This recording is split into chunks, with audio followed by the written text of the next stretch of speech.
12.3 내란 사태를 수사 중인 경찰이 김용현 전 국방부 장관의 보안용 휴대전화, 이른바 비화폰을 압수수색했습니다. 긴급 체포된 경찰청장과 서울경찰청장에 대한 구속영장도 오늘 중 신청할 것으로 보입니다. 경찰청 국가수사본부를 연결합니다. 고병찬 기자, 지금 수사 상황은 어떻습니까? 네, 국가수사본부 비상계엄 특별수사단이 오늘 오후 김용현 전 국방부 장관의 보안폰과 관련 서버를 추가로 압수수색하고 있습니다. 김 전 장관이 공무용으로 사용해온 보안용 휴대전화, 이른바 비화폰으로 김 전 장관이 계엄 선포를 전후해 국회와 선거관리위원회에 대한 군 병력 진입 등을 지시한 의혹이 있는 바로 그 전화기입니다. 경찰은 앞서 고위공직자 범죄수사처 국방부 조사본부와 함께 비상계엄 공조수사본부를 꾸렸는데요. 김용현 전 장관 관련 자료를 추가로 확보하기 위해 국방부와 수도방위 사령부를 상대로 압수수색에 착수했습니다.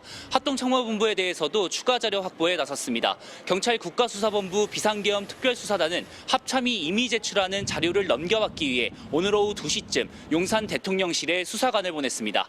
법원이 발부한 압수수색 영장에 따른 것으로 다만 사무실에 진입해 압수하는 대신 합참의 협조를 받아 자료를 제출받을 예정입니다. 하천 청사는 용산 대통령실 경내에 있으며 경찰 관계자는 다만 대통령실은 오늘 자료 확보 대상은 아니라고 설명했습니다.